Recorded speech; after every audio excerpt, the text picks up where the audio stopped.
Mr. Flobby is gone. And then, room for dessert? The headman asks, offering you a plate of slimy jelly. You feel your stomach churning at the very sight of it. The color strikes you as familiar, and the stickiness sends a shiver down your spine. The headman looks at you with a plain expression, one that holds no malice. This dish is a masterpiece, he remarked, and I have you brave heroes to thank for it. Had you not brought that slime back, we would not be able to enjoy this exquisite dessert. Are you full? He asks, seemingly concerned at your silence. It would be a shame to let something so splendid go to waste.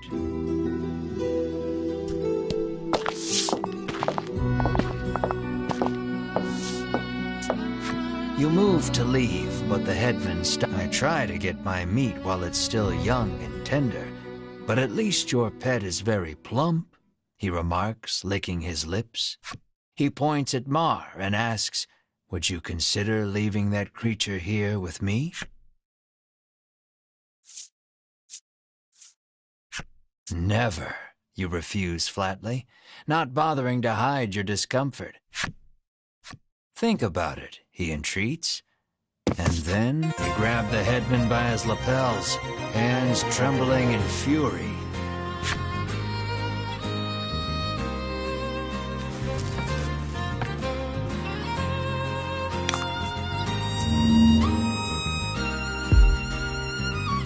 Let's do this.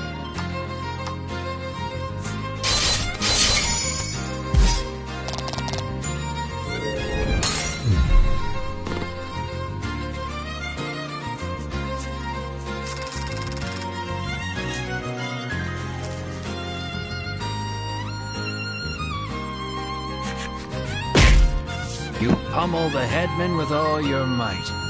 Curled up on the ground, the headman groans in pain, but insists that monsters were meant to be eaten. You hug Mar tightly, reassuring him that you will. Mar looks at you with his round eyes and mews softly. You meet eyes with the rest of your party and reach a tacit agreement. Together, you all stand and leave.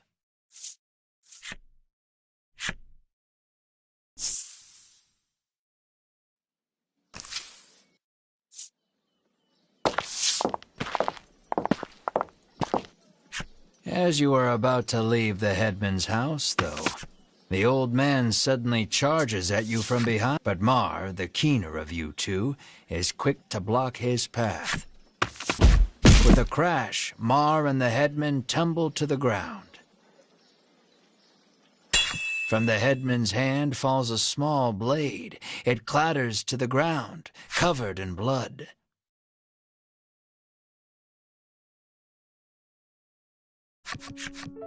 You take the injured Mar to an inn where you can watch over him. You gaze at the unconscious Mar with despite the shallow wound, no amount of medicine seems to rouse Mar from the bed.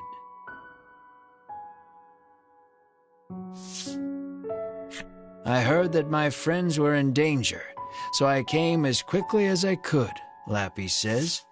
As he reaches Mar's bedside, he leans over and licks his wound. This is what-you-call-it extract, he shouts. He explains that it is a poison extracted from a certain monster. If it enters the body, it drastically reduces one's stamina.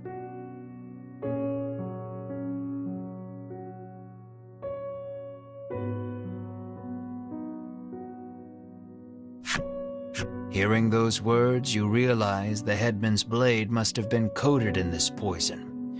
Mars, isn't there anything we can do? Lappy's eyes widen in realization before he places his mouth over Mars' wound and begins sucking. He then puts the what-you-call-it extract into a bottle and hands it to you.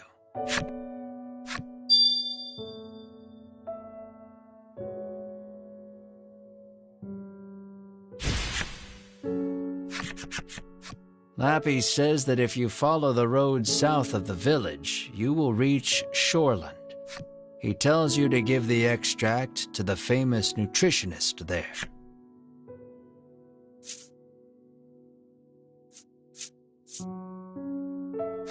Realizing that you are at fault for this, you don't hesitate to undertake the quest. But this is strange.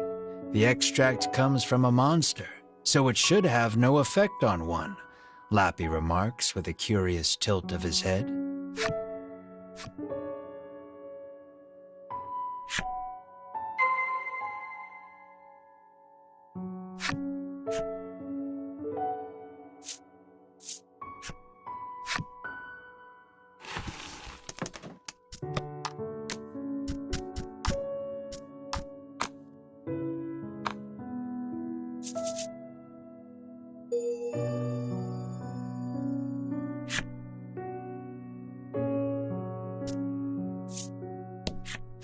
I thought a beast of that size would eat us out of house and home, she remarks, no doubt talking about Mar.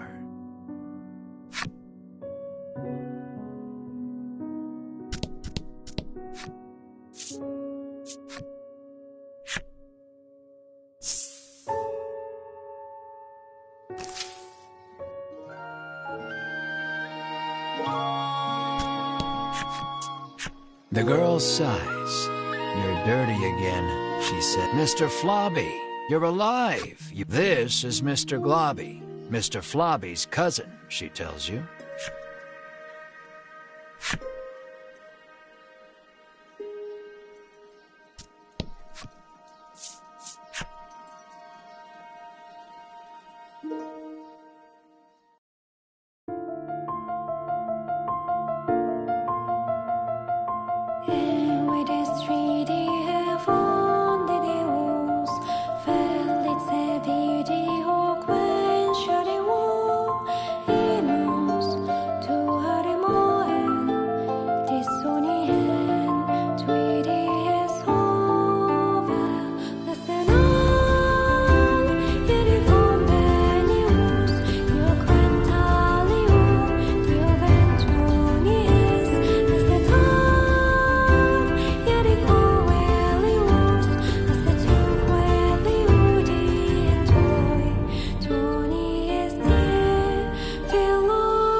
"Look, you two, it's the sea," Ridis exclaims, frolicking. You, on the other hand, trudge along as far as you can, feeling something at your feet. It appears you've stepped on a monster's cape, making it very upset. It attacks you in fury.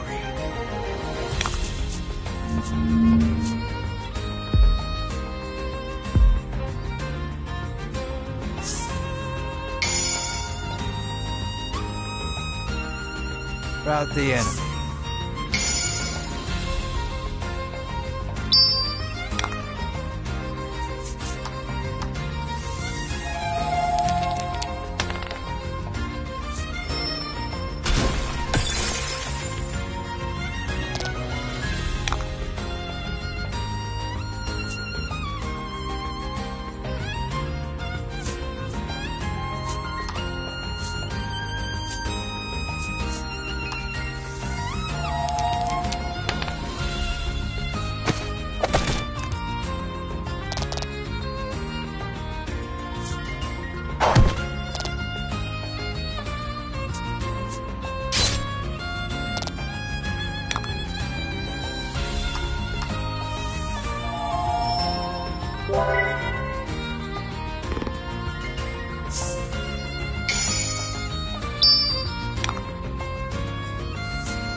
The man says the fishing industry is usually thriving in their seaside town, but recently nets have been coming up empty. He mentions that even the fishing harbor to the northwest has been suffering from poor hauls of late.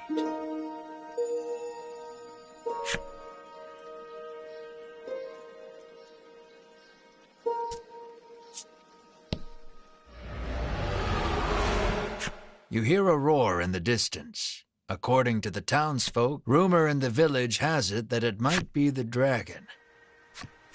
I can feel the dragon's presence. I must inform Lady Winifred.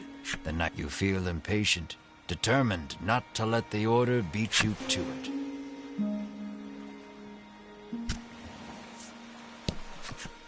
A troubled woman tells you that there has been a rise in thefts lately. She claims that even the cold medicine she always has on hand. She narrows her eyes at the crowd, suspecting there is a thief among them, and offers a reward for the return of the medicine. Your ears perk up at the word reward, and you immediately agree to help expose the dirty thief.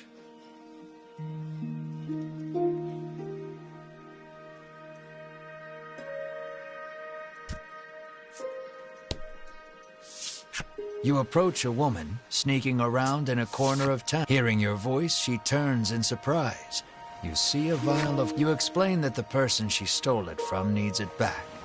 The woman begins to explain her own situation. My poor little boy is bedridden, she says tearfully. He needs medicine, but I don't have any money, so I took it.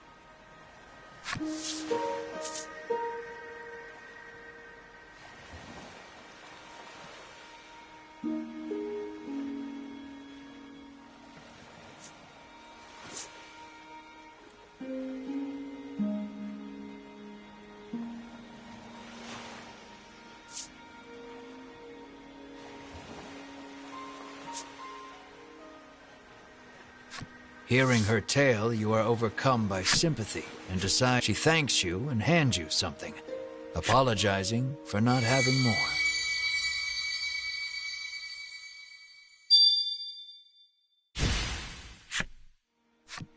Medicine in hand, the woman leaves quickly. Now then, what to tell the other lady?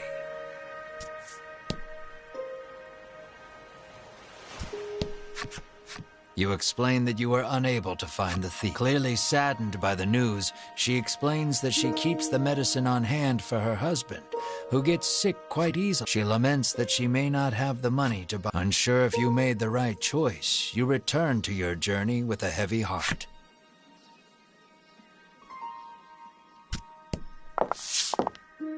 The sign on the door reads, "The Great Nutritionist Oreo." You open the door without knocking.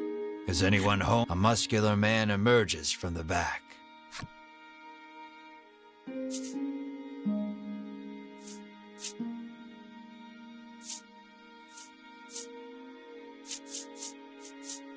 You politely ask if he is the nutritionist.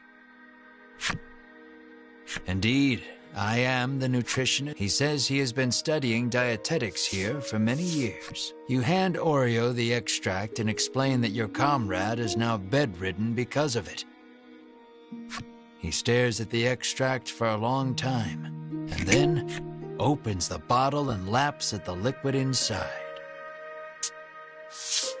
That's poison, Melanie shouts. The man insists that he'll be fine with his expertise of nutrition, and insists that knowledge is power, as if that will help somehow. Regardless, it seems he managed to grasp the composition of the poison with that lick, and starts concocting a nutritional supplement to counter it. However, he says he needs a spry fish, which has been difficult. He needs a special fish to make the necessary supplement.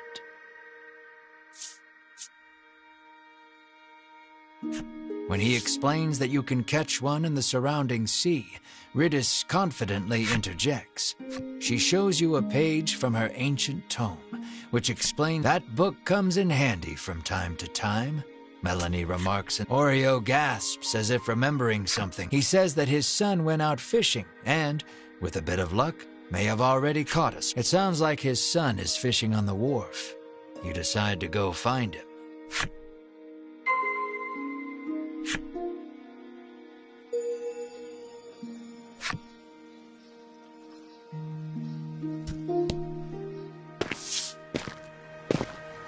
You see a young man with his line in the water and call out to him. He turns around and flexes, shouting out suddenly, "Power is power." You stare, enchanted by his bulging musculature. There is no doubt in your mind that this... He asks if you have business with him.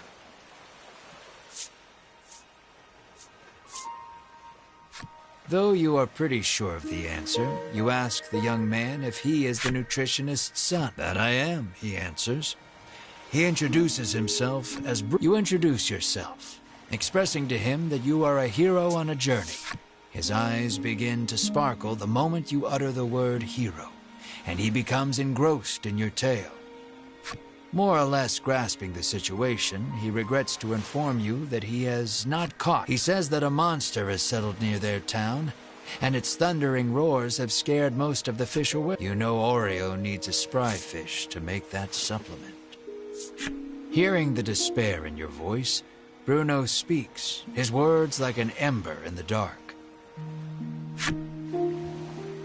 He tells you that there is a harbor near town where fishermen gather. Perhaps you can find the fish you thank him for the information, then head to the harbor. Just as you are about to leave, Bruno offers to escort you there.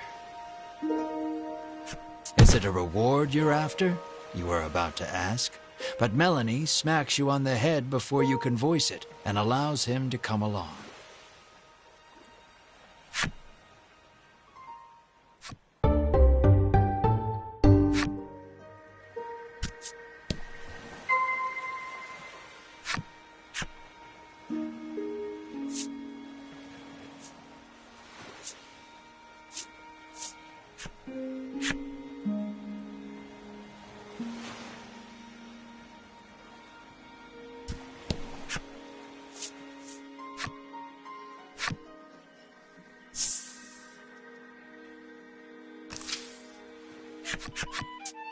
Bruno looks ecstatic that he was allowed to join your party.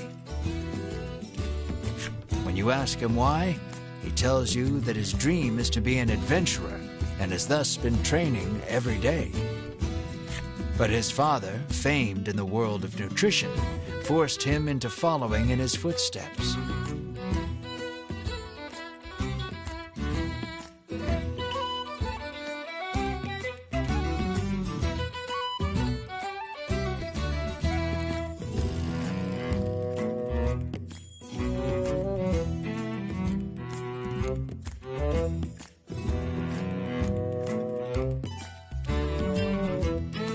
One desires strength, the other knowledge. Unable to see eye to eye, the two... What will you ask Bruno?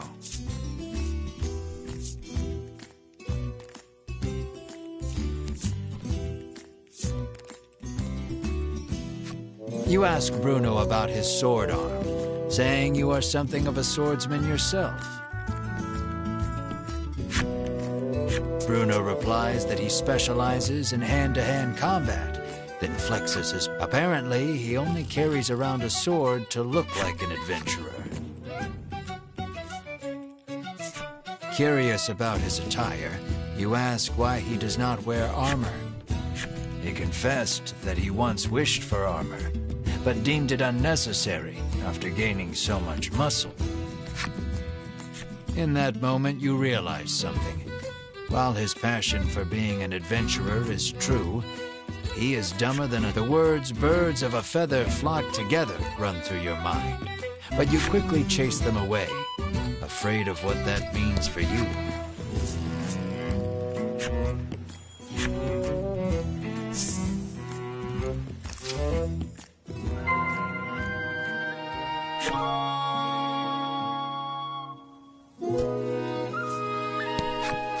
He has been fishing for several days, having decided not to return home empty-handed.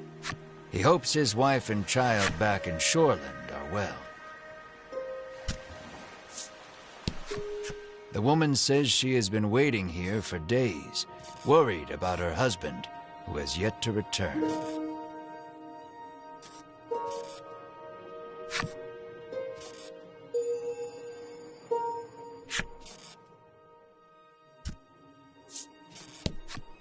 Lately, a monstrous roar has been disturbing the sea. He sighs, lamenting that his catches have been poor as a result.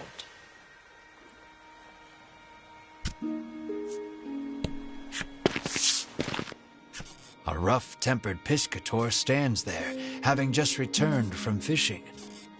Mars' fate rests upon this man's haul. Terrible, he says, showing you the few fish he's caught. Inside, you see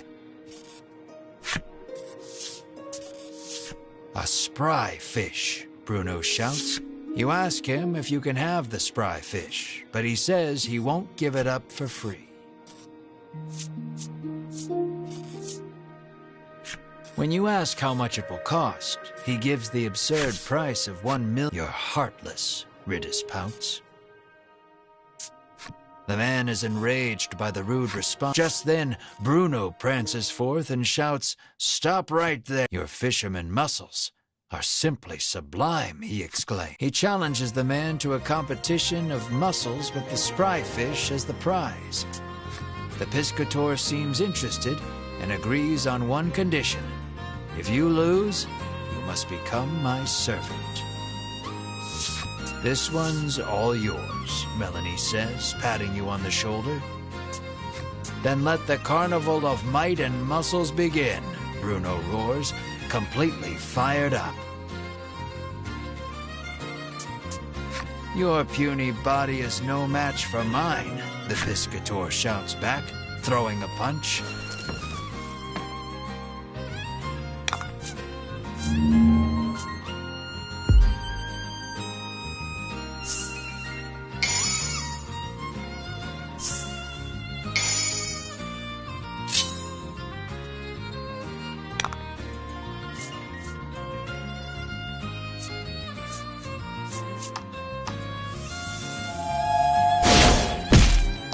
You're doing great.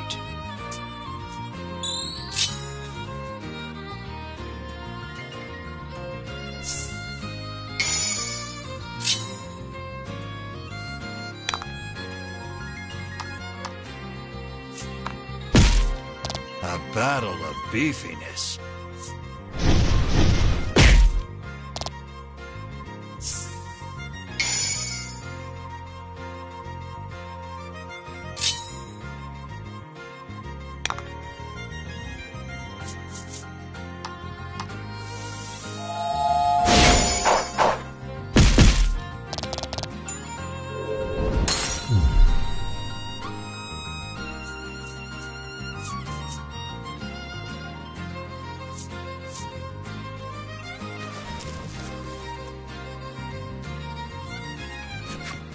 His victory sealed, Bruno strikes a glorious pose and shouts out, "Witness the power of power." Defeated, the piscator hands over the spry fish to Bruno. Bruno extends a hand to the piscator, who has fallen to his knees. With a serene smile, he takes the offered hand.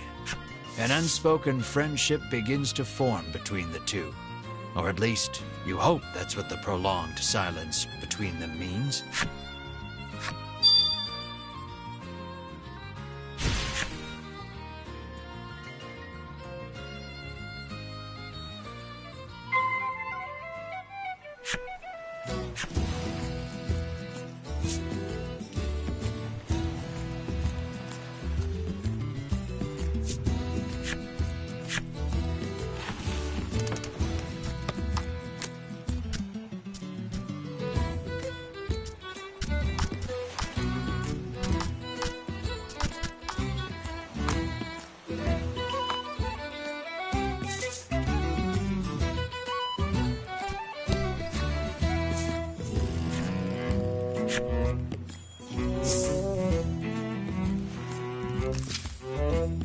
With the spry fish in hand, you head back towards Oreo's clinic. Bruno looks at your group sadly, reluctant for this little adventure to end.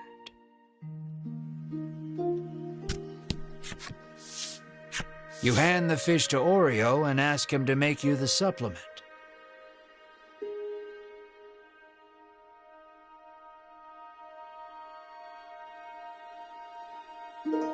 "Give me a moment," he says, then takes the fish and heads into the back.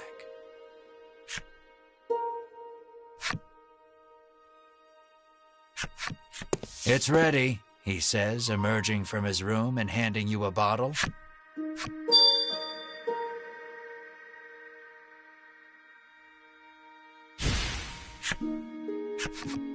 You hope this will get Mar back on his feet. You need to get back to Unionville on the double. But before that, you face Bruno and say, "Take care," then run off.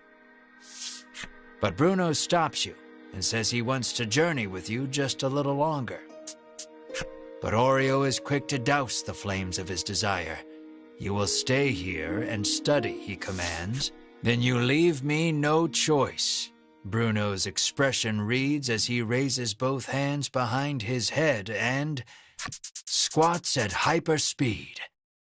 "I want to show this power to the world," Bruno proclaims to him. "You have much to learn, my son," Oreo retorts as he starts sidestepping at breakneck speed. Only the sound of their labored breathing and bodies moving resonates through the otherwise silent room. You can only look on in stunned silence at the enigmatic display.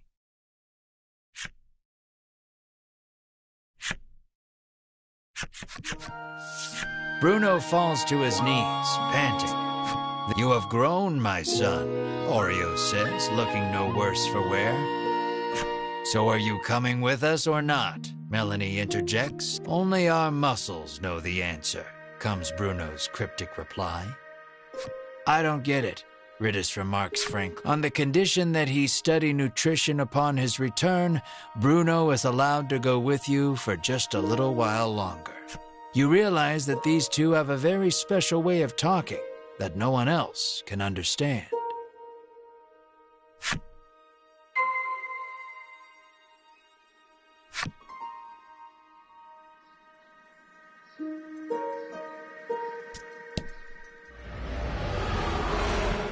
Hearing yet another roar in the distance, you realize you need to get the supplement to Mar so you can investigate the sound together.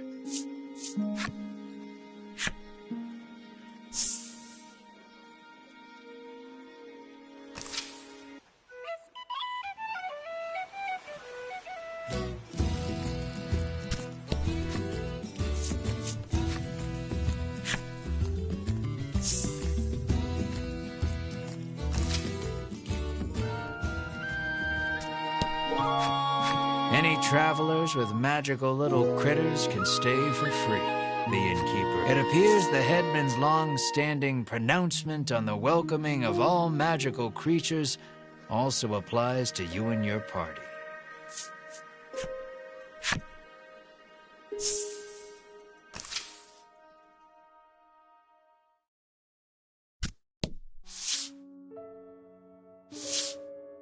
Mar lies listlessly upon the bed, looking somewhat haggard. You help Mar sit up. "Drink this, Mar," you say to him gently. He weakly opens his mouth, and you slowly pour the energy concentrate inside.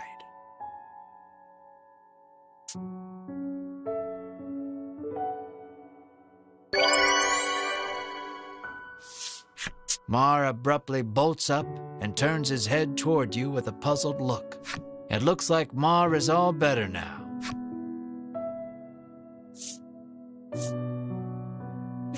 You give Mar a tight hug. Mar mewls softly and overcome with joy, you sob and stroke Mar's head. Melanie and Ridis watch you two with a smile. Bruno is deeply moved to see nutrition bringing a smile to others.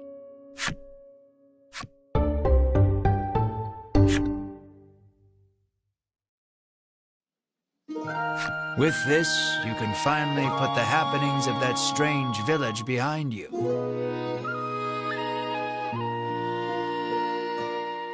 You decide to take Bruno back to Shoreland, then continue your search for the dragon.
You arrive at Bruno's house. Though he seems to want to adventure a little more, he reluctantly enters his house. You ask Oreo if he knows anything about the monster behind that. He says that the creature nests atop a tower not far from town. With that, your next destination is decided. Here, you will part ways with these two, but you owe a great deal to the nutritionist and his son. Bruno looks at you, his eyes begging you to let him come along. What will you say?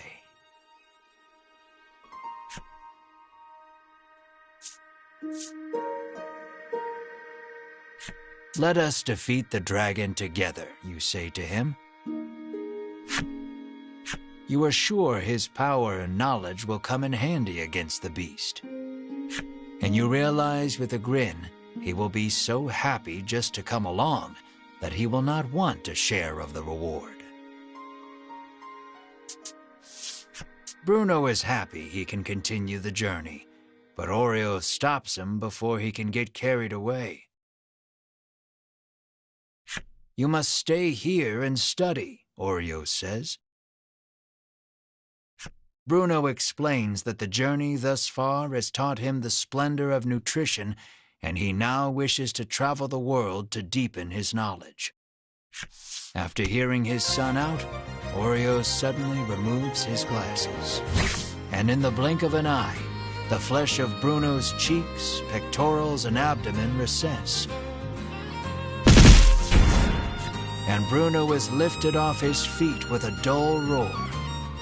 Your eyes go wide at Oreo's assault, which was too fast for your eyes to catch. Knowledge of nutrition can help save lives, but also strike down enemies, Oreo says softly. Wow, nutrition is incredible, Ridis marvels, not putting too much thought into the events before her. Knowledge is the true power. You tremble, never wanting to make an enemy of Oreo. Though Oreo still deems his son's knowledge insufficient, he tells him to travel the world and surpass him someday. Thank you, Father, Bruno says from the ground, moved to tears by the strength of Oreo's knowledge. So it comes to pass that you journey to the tower with Bruno to find the roaring beast.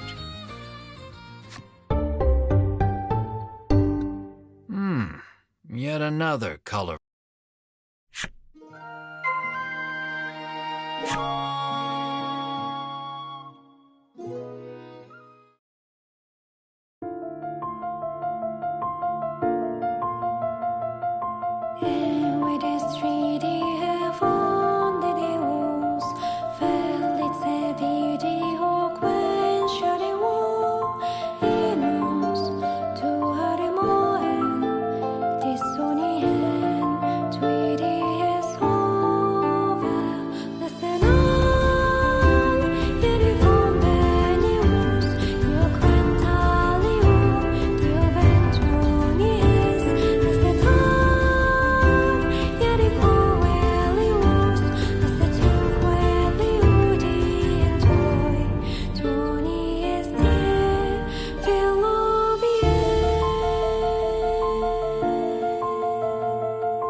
And fight.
Fortune favors the bold.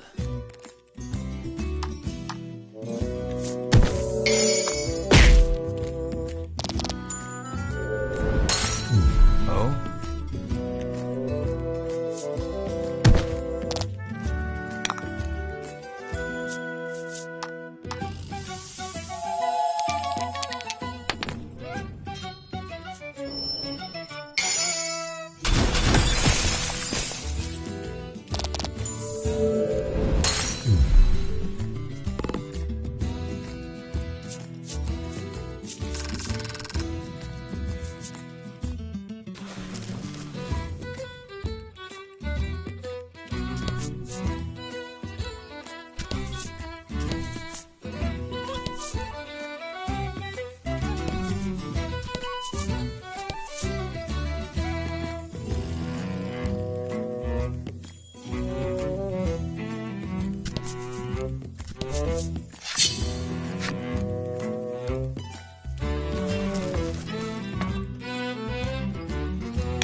That was lucky.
without warning, a woman bursts out of the tall grasses before you. She says she's being pursued by bandits, and given her bedraggled state, you've little reason to doubt she speaks truth. All I ask is that you see me safely to Shoreland. Will you do this much for me? She pleads. How will you respond? Sensing some financial recompense in your future, you happily acquiesce to her request and turn towards Shoreland. Make a stop in Shoreland as you venture forth.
Rout the enemy.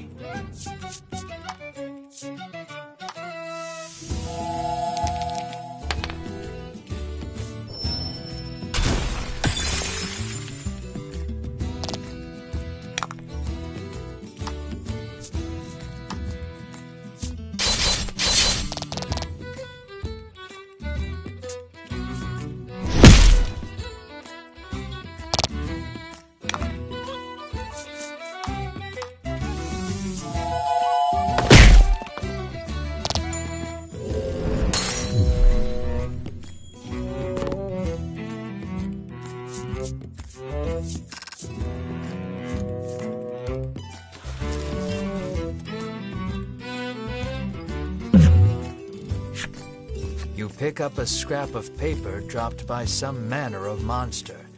It has a message scrawled on it in crude lettering.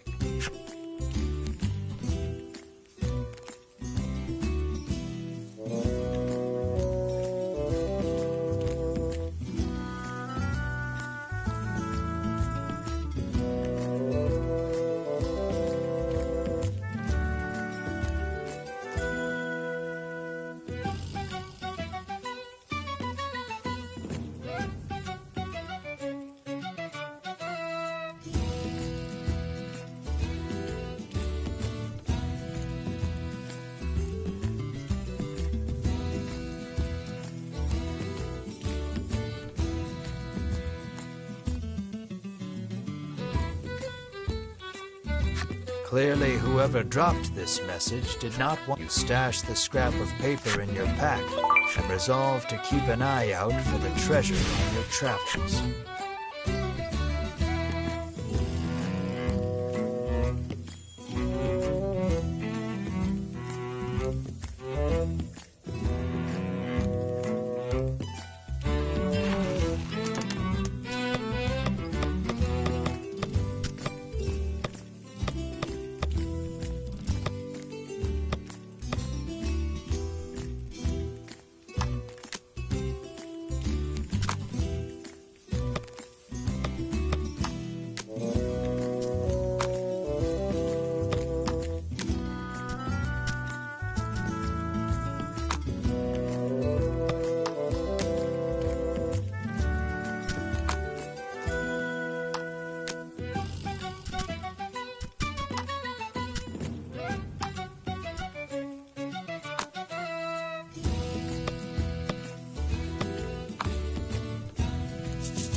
Fortune favors the bold.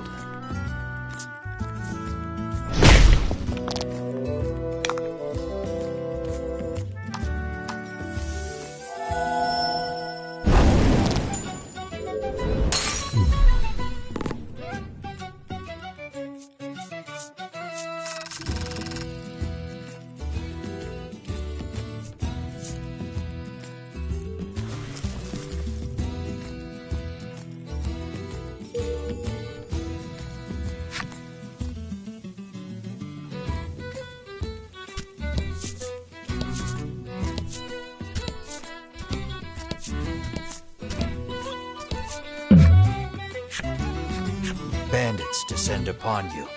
I told ye we'd find ye, a man among them bellows, gesturing at the woman you've sworn to take to safety. She cowers behind your party as a quiet, panicked "help me" escapes her lips. Protect her at all costs.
I wouldn't have survived if not for you, the woman says. Make your way to Shoreland quickly, before the bandits can regroup and try again.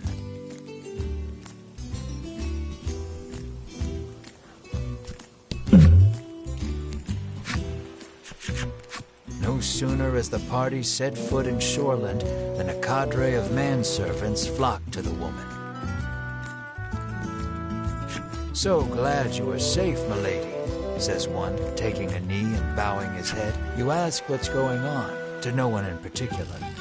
The woman replies that she'd been captured by a rival faction of bandits, the very ones you fought off, in fact. She thanks you and hands you a gorgeous ring as payment for your service. You quickly take your leave, lest your party be confused for bandits themselves. Ring in hand, of course. It was a gift.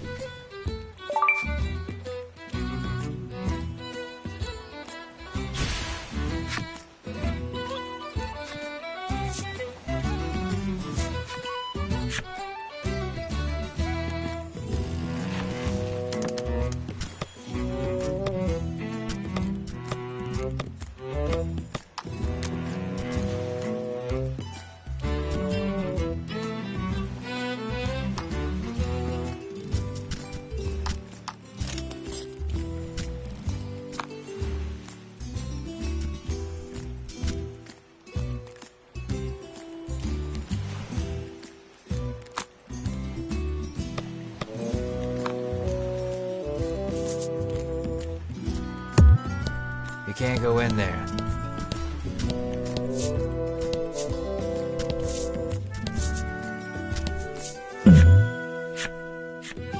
A bizarre rock appeared. It seems primed to explode.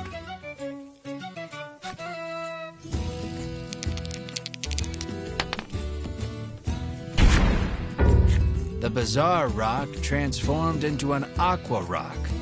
The only way out of this fight is through it.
out the enemy.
And fight.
Something's catching the sunlight just so.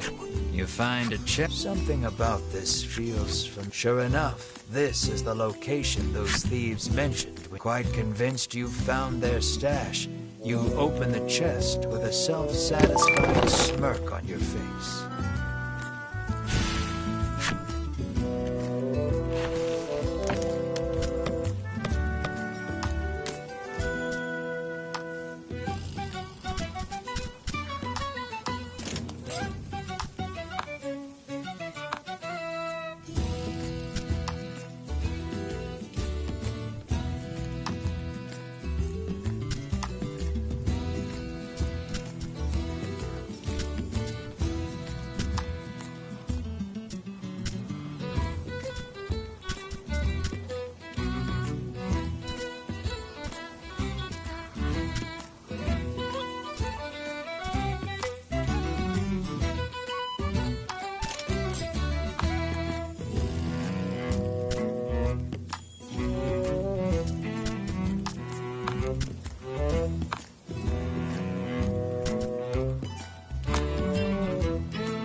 did great.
As you near the boat, one of the crew shouts that you're in the way. You decide it may be best to keep your distance from the vessel.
friends are lucky enough to make it through without being struck by lightning once.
You spy a rather large number of monster prints. You pull from your pack that you feel around in the grass for a few moments before a scrap of paper tells no lies.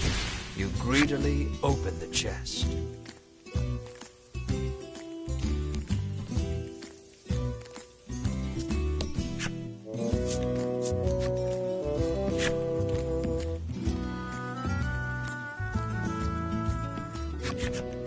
We have finally arrived at the Tower of Legend. Is everyone ready? You ask with a posed. Bruno is the first to respond. But this is just an old lighthouse, he remarks, oblivious to your sudden embarrassment. Ridis snorts to herself, seeing you red in the face from jumping to conclusions.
Nice work.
did great.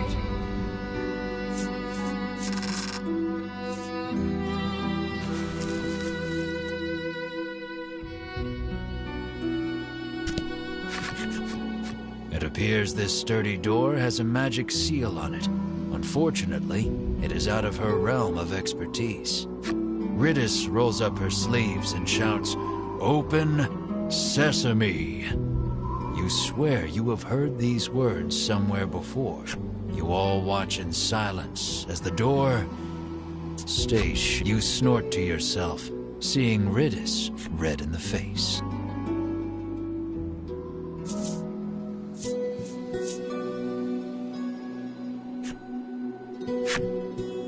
You tried to fight magic with magic, only to have it repelled by the seal.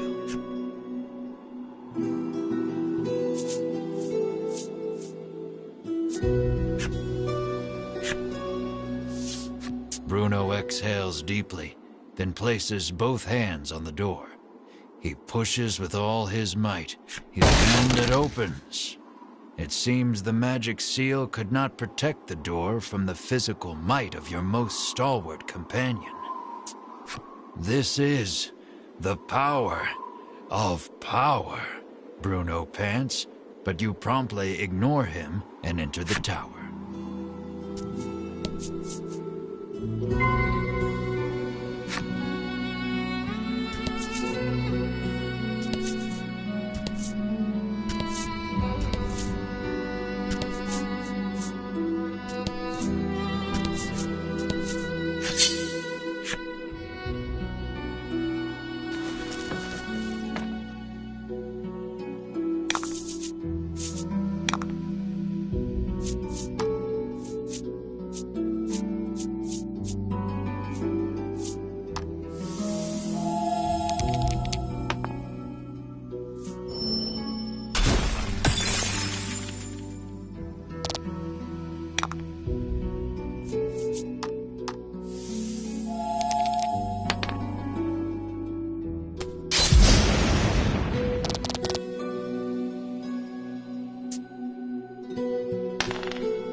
Nice work.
Congrats.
And 5.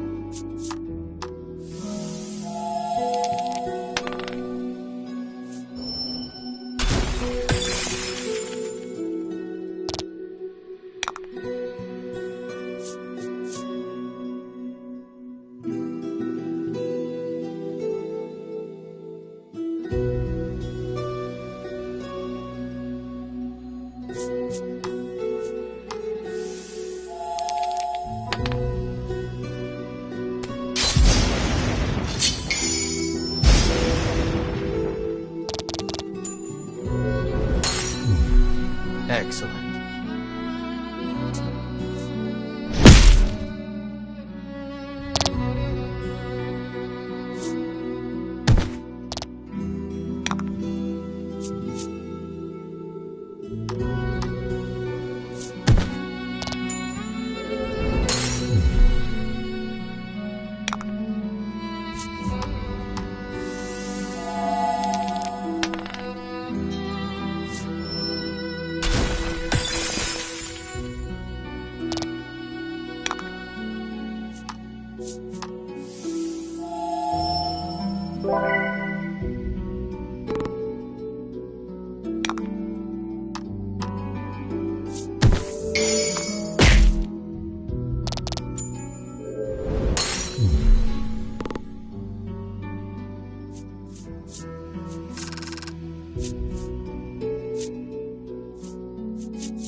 Nice work.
Nice work.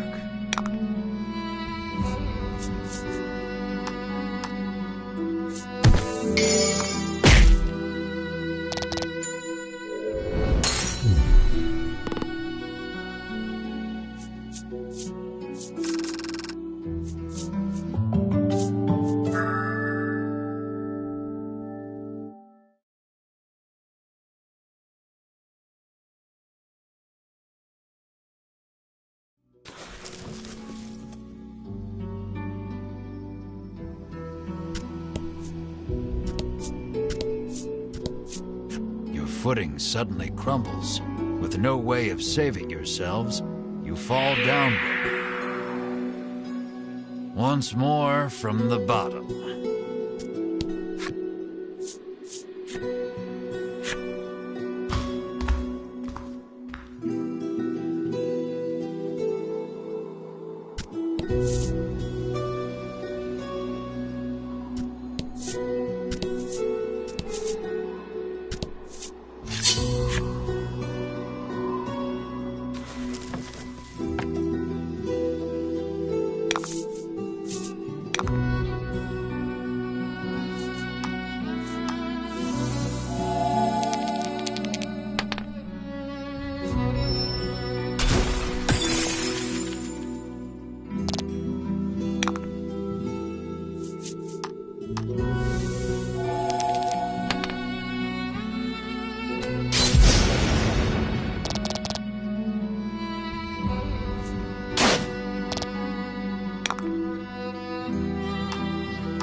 Don't hold back.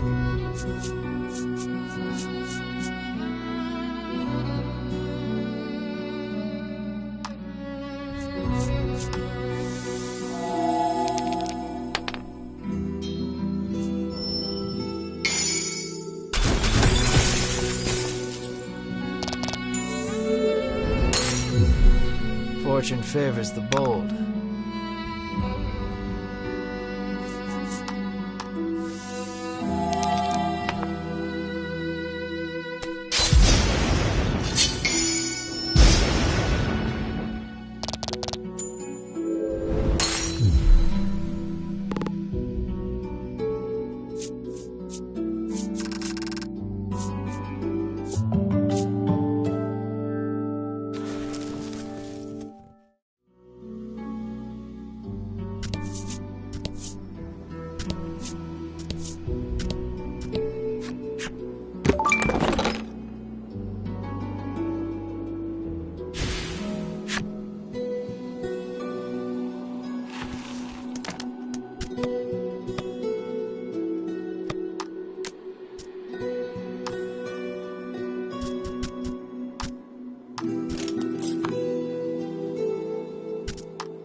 That was lucky.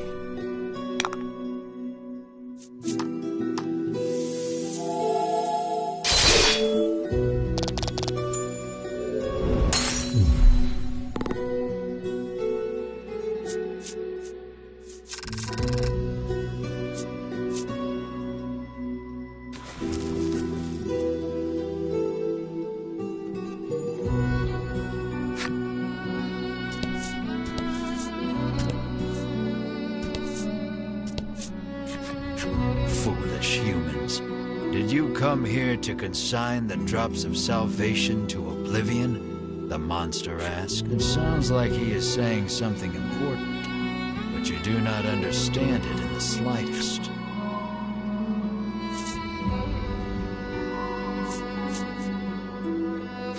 Melanie is so absorbed in thinking about the creature's words, she cannot hear you calling her.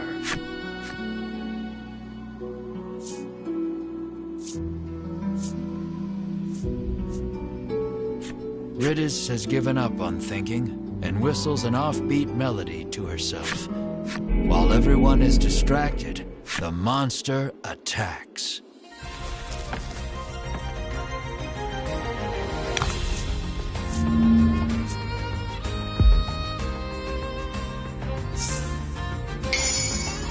About the enemy.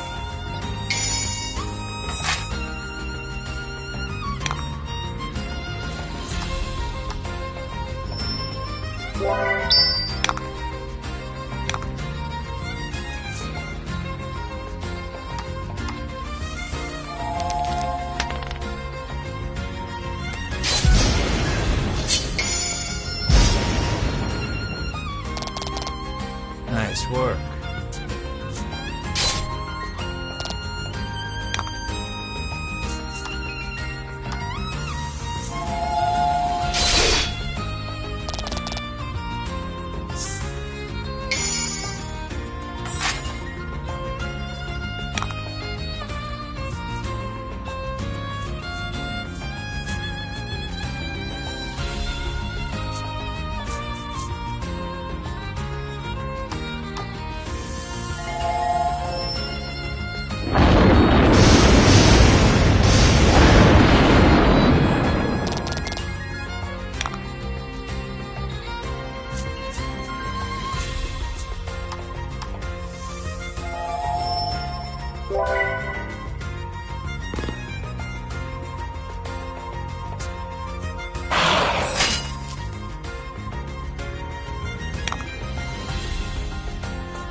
did great.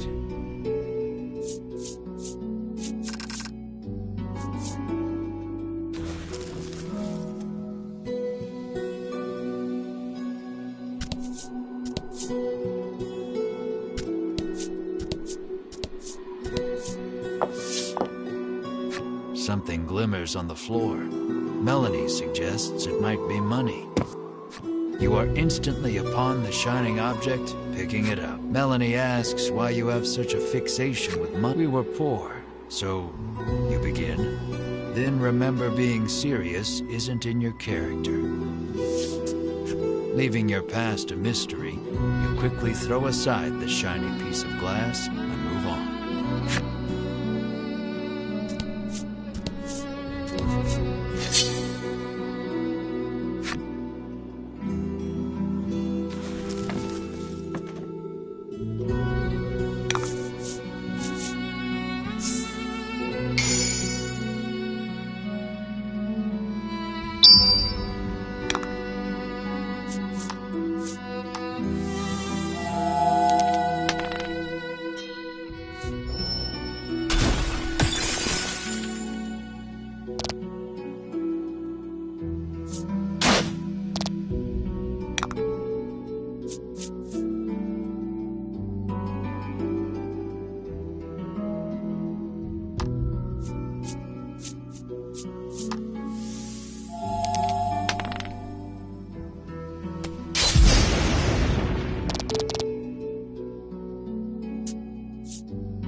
About the enemy.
about the enemy.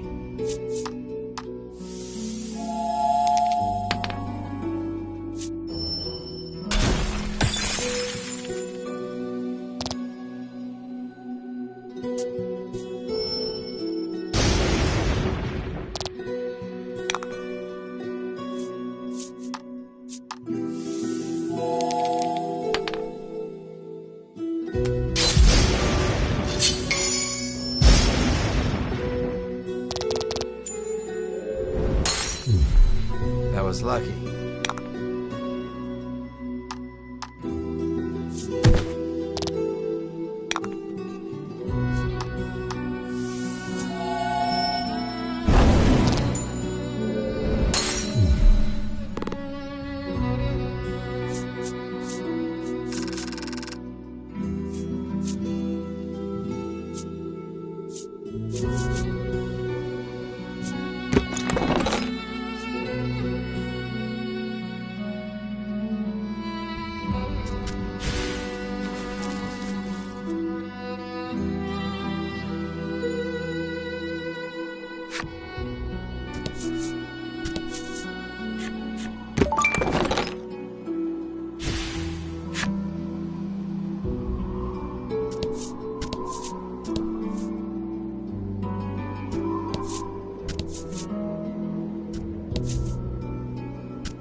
Nice work.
You did great.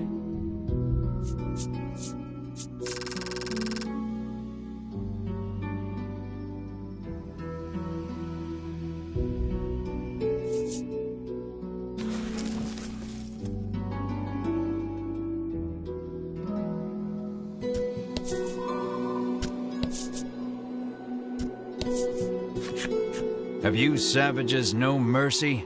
The dragon's heart and body have already been reduced to naught, it says. It sounds like he is saying something profound, but you do not understand it in the slightest. Melanie considers the words, but cannot seem to concentrate, with the oppressive heat radiating from Bruno's sweltering pose.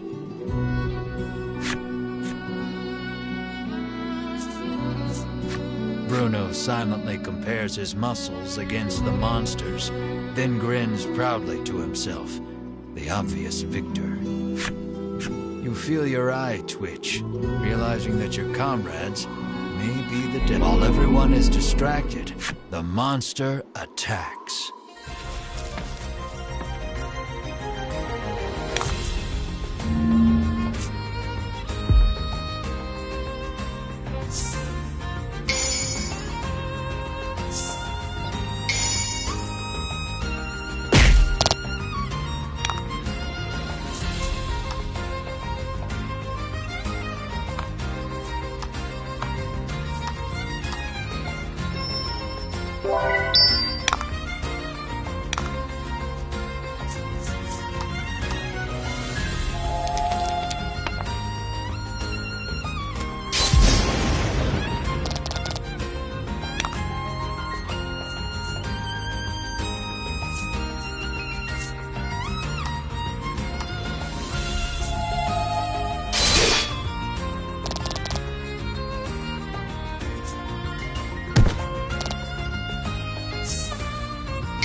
Good work.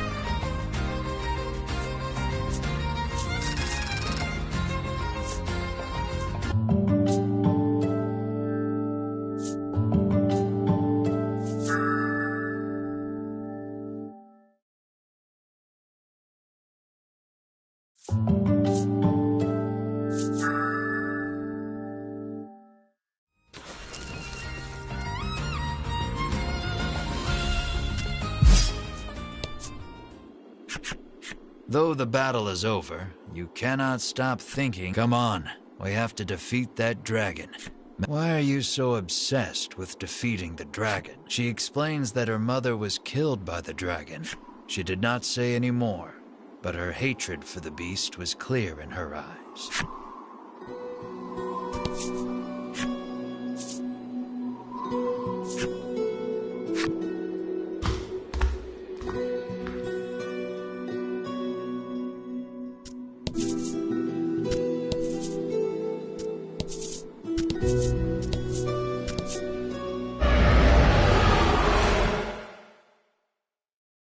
You hear the roar again.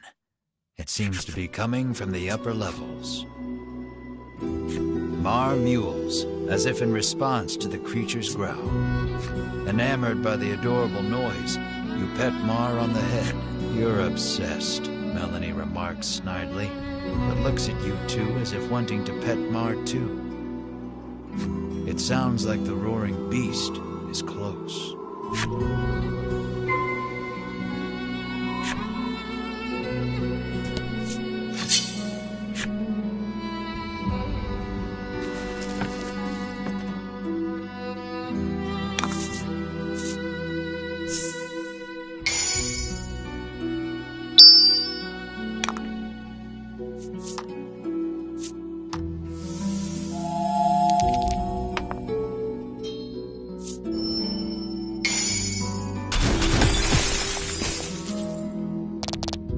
Oh?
was lucky.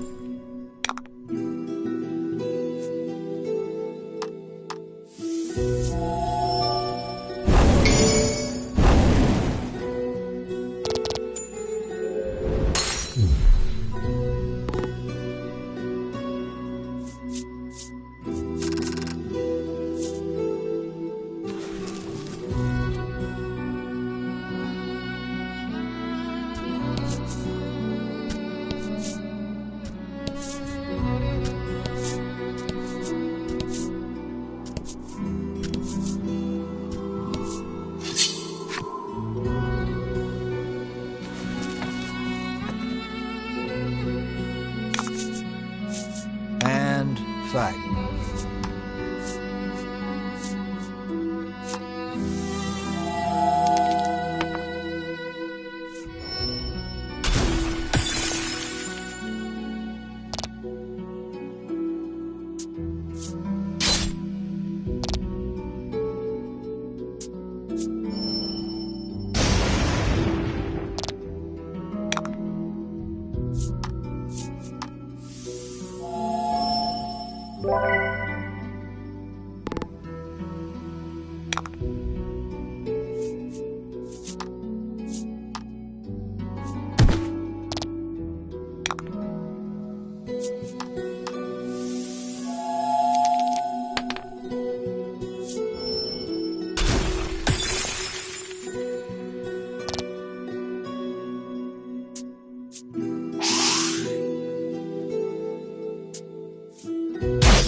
Nice work.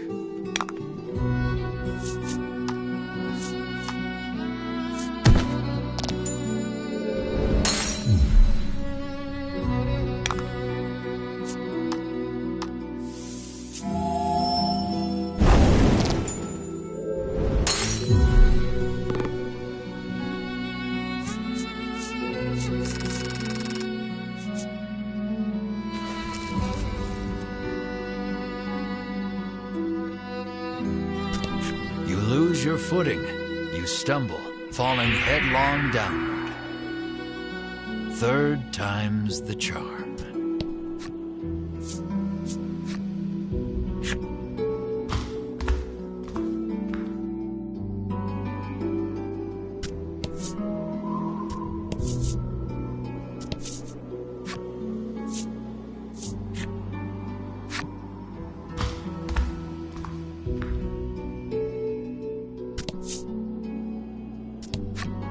The door before you is shut quite tightly.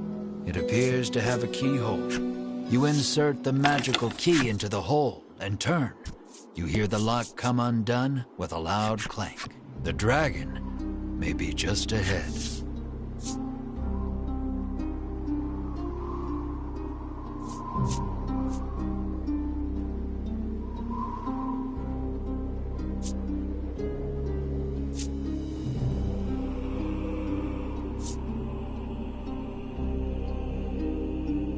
Now we slay the dragon for riches. On your demotivating words, everyone proceeds through the doorway.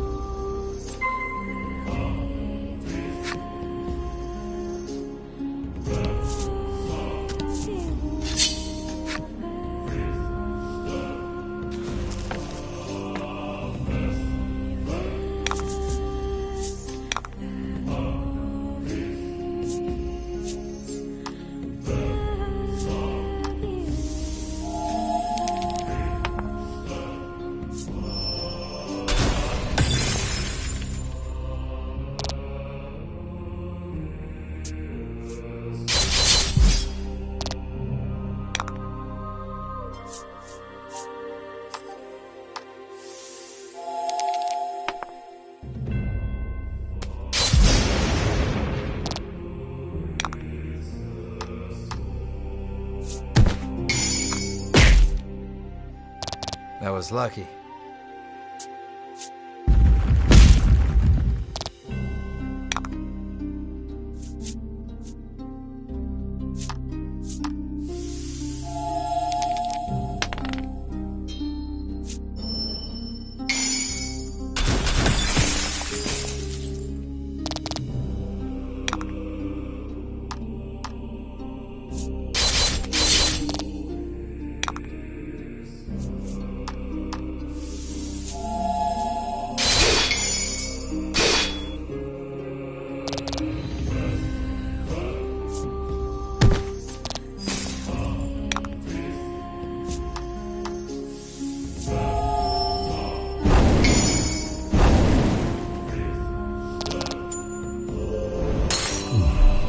Excellent.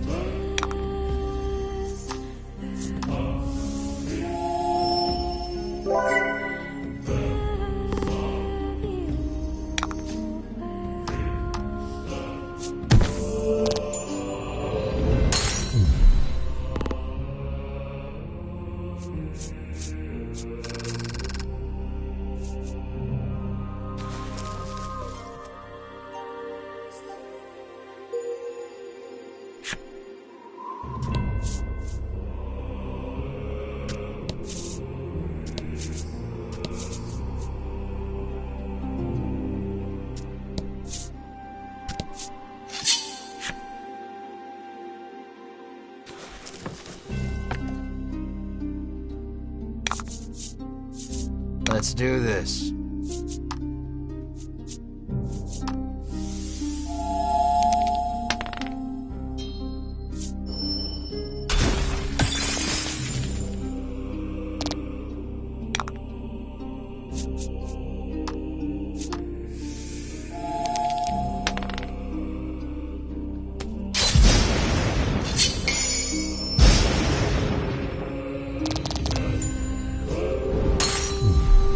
That was lucky.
You have finally arrived.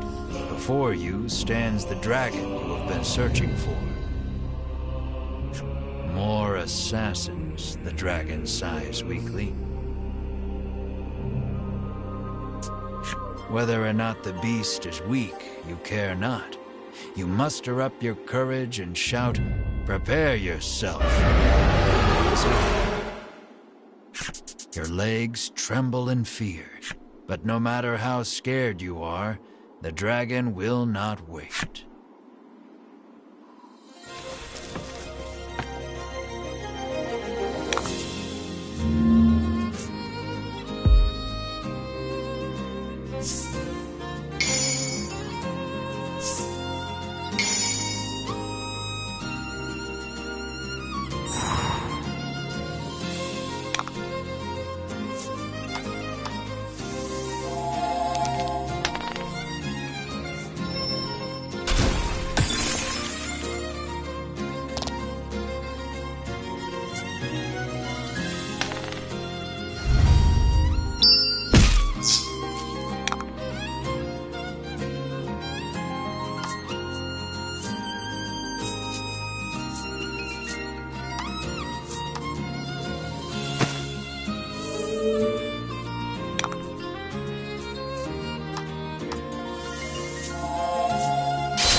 We shall strike you down, you exclaim, slashing out while cheering on your comrades. But at that moment, Vince appears. Its wounds healed, the dragon looks more lively than before. You, too, would be troubled without this dragon, he says, standing in your way. Stop spouting nonsense, the normally collected Melanie shouts. It seems Melanie has lost her composure before her mother's killer. She unleashes a fireball imbued with her hatred. But it is repelled by the dragon's tough skin, and the dragon returns the favor by spewing fire from its mouth. You seem to stand no chance against the revitalized dragon. Melanie looks distressed. Vince climbs atop the beast's back. The flapping of the dragon's wings sends forth one wind blast after the next. Stay out of this, Vince commands, then flies off toward the western sea.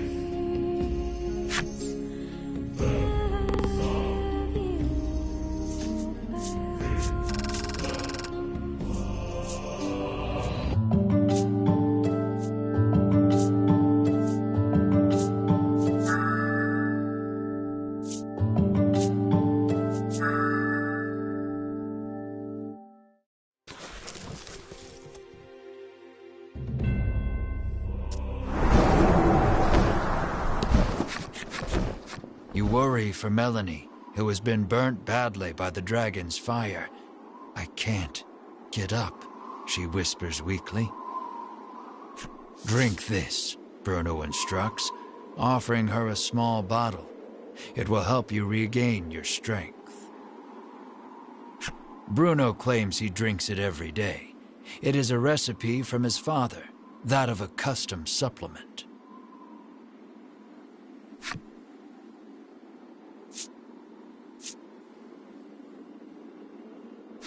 Make her drink it already, you cry, your panicked expression urging Bruno to give Melanie the supplement.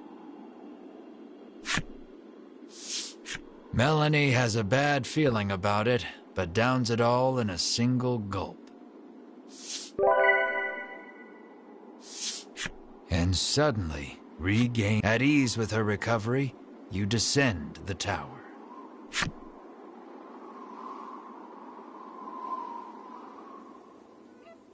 The ocean spreads out before you to the west, whither the dragon went. Return to shoreland in search of a boat to pursue the dragon.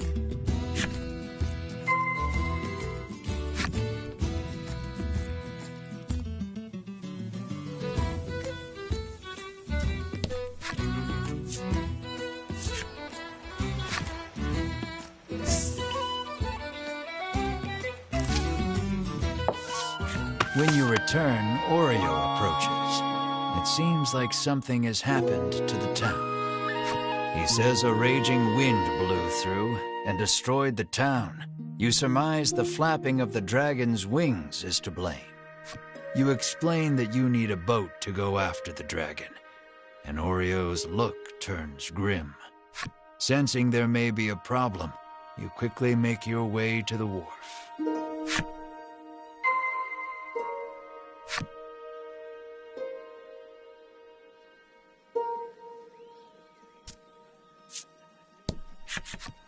The woman says the violent winds stirred up the sea, causing her precious ship to run aground. But if you can return her vessel to the water, she will gladly give you a ride. Your brows furrow, knowing that there is no way you could move a ship. Beside you, Bruno stretches, warming up his body.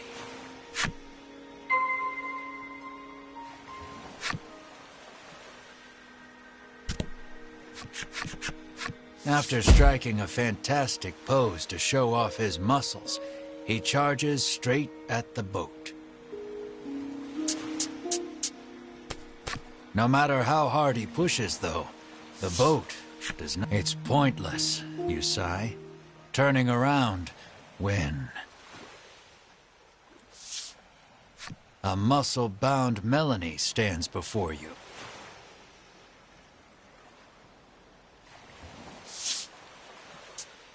Now it's working, Bruno exclaims, unsurprised at the sight of Melanie. It appears the custom supplement she drank in the tower bulked her up. Let us combine our power, Bruno entreats Melanie. Her whole body racked with chills, Melanie screams out to the sky. You need Melanie's help to catch the dragon. You call out to her.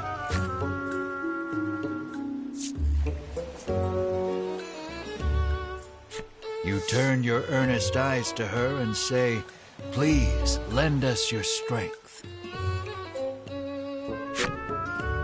But, unable to hold back at the sight of her impressive build, burst into laughter.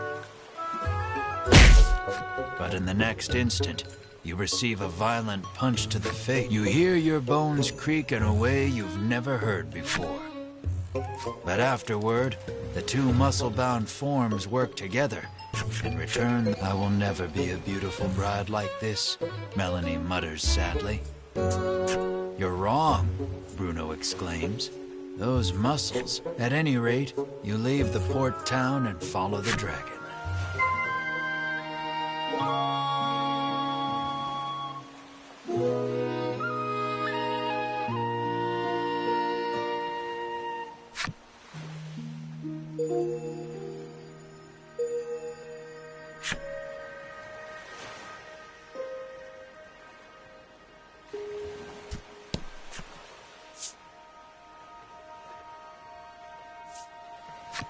Just as you are about to leave, Oreo comes to see you off. It looks like he has something to say. According to him, the dragon flew to the west, where there is an island called Mount Medica. Rumor has it they are actively researching medicine on this island. He thinks he can use their knowledge in his understanding his father's wishes. Bruno nods. Say no more. Mount Medica. Something stirs deep inside your chest, but you blame your imagination and board the boat without another thought.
Wasn't that so much fun? Riddis can hardly contain her excitement as she seeks a similar reaction from Melanie. Sure, Melanie croaks, her face a sickly shade of green. The custom supplement has worn off completely. Riddis turns to you and carries on, oblivious. Wasn't that just the greatest? You, however, are a bit worn out, as your mid-voyage teasing of Melanie prompted her to wring you like a rag. Your first order of business should be a sweep of the island to ascertain the dragon's whereabouts. A road stretches west from the docks, suggesting the presence of a house or settlement at the other end.